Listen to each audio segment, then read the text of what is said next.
Hello' everyone, মই মামুনি। মোৰ চেনেললৈ আপোনালোকক সকলোকে স্বাগতম। আজি মই ঘুগুনি বনাব লৈছোঁ বেংগলী ষ্টাইলত। আহকচোন কেনেকৈ বনাওঁ চাওঁ। প্ৰথমে মই মটৰ আৰু আলুকেইটা বইল কৰি ল'লোঁ আৰু এতিয়া মই মছলাখিনি ঠিক কৰি লওঁ। এয়া শুকান জলকীয়া কেইটামান, চফ এচামুচ, ধনিয়া এচামুচ, জিৰা এচামুচ দি এইখিনি ভালকৈ এইখিনি ভজা হৈ গ'ল। এতিয়া এইখিনি ঠাণ্ডা হ'লে মই মিক্সিত মাৰি ল'ম।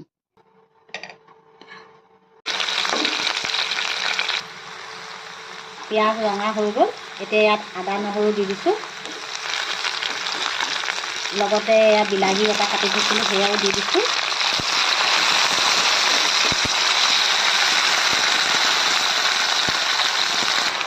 নিমখ এচামুচ দিলোঁ, হালধি এচামুচো দিলোঁ। এতিয়া বিলাহীখিনি গুড়ি হৈ গ'ল। এতিয়া ইয়াত মই মটৰখিনি বইল কৰি থোৱা মটৰখিনি দি দিছোঁ আৰু এই আলু বইল কৰা আলু মই মিহি মিহিকৈ সৰু সৰুকৈ কাটি থৈছিলোঁ, সেয়াও দি দিছোঁ। এতিয়া ভালদৰে লৰাই লওঁ। এতিয়া মই ইয়াত গৰম পানী দি দিছোঁ। মই 3 কাপ দিছোঁ, আপোনালোকৰ নিজৰ জোখ অনুযায়ী দিব। আৰু লগতে মই এইখিনি মছলা পিচি থৈছিলোঁ, সেই মছলা অলপ এচামুচ দি দিছোঁ ইয়াত। এতিয়া এয়া অকণমান উতলিবলৈ দিওঁ।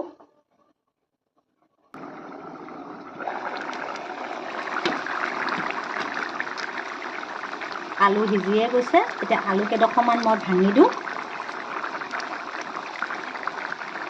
আলু কেইডোখৰমান ভাঙি দিলে অকণমান মটৰখিনি ডাঠ হৈ যাব।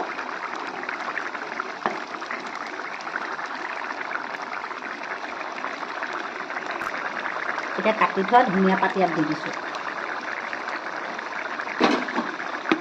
আমাৰ মটৰখিনি হৈ গ'ল। এতিয়া গেছটো অফ কৰি দিওঁ।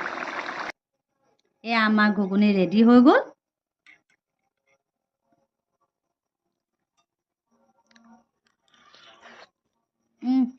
মজা।